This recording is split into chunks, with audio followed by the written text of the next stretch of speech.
अमरावती जिल्ह्यातील दर्यापूर शहरातील आठवडी बाजार या ठिकाणी गेल्या कित्येक वर्षापासून नगरपालिकेच्या हद्दीमध्ये खासगी व्यापाऱ्यांनी आपली दुकाने थाटली होती। त्या दुकानांमुळे बाजाराच्या दिवशी भाजीपाल्यांची दुकाने लावण्यासाठी जागा नसल्यामुळे सर्व भाजीपाल्यांची दुकाने ही रस्त्यावर लावल्या जात होती। त्यामुळे वाहतुकीला सुद्धा अडथळा निर्माण होत होता। नगरपालिकेच्या शासकीय जागेवर ज्या खासगी दुकानदारांनी आपली दुकाने थाटली होती अशा दुकानदारांना नगरपालिकेच्या वतीने नोटीस देऊन 8 दिवस दुकाने काढून टाकावे असे आदेश दिले होते, परंतु संबंधित दुकानदारांनी नगरपालिकेच्या आदेशाचे पालन न केल्यामुळे आज बुधवार रोजी मुख्याधिकारी नंदू पडळकर यांच्या उपस्थितीमध्ये आठवडी बाजारातील सर्व अतिक्रमणित दुकाने जेसीबीच्या माध्यमातून हटविण्यात येत आहे। त्यामुळे बाजाराच्या दिवशी वाहतुकीला व नागरिकांना कुठलाही त्रास होणार नाही अशी प्रतिक्रिया मुख्याधिकारी नंदू पडळकर यांनी माध्यमांशी बोलताना दिली।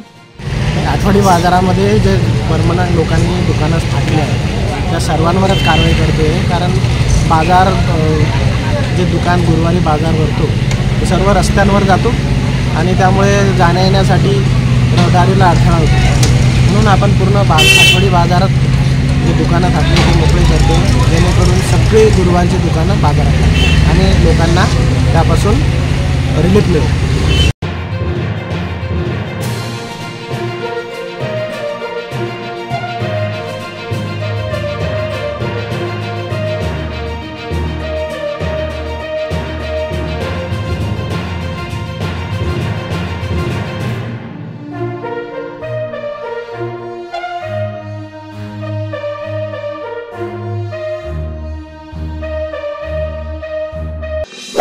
अशाच वेगवान घडामोडी पाहण्यासाठी आताच आमच्या जनविकास न्यूज चॅनलला सबस्क्राइब करा आणि रहा रोज अपडेट।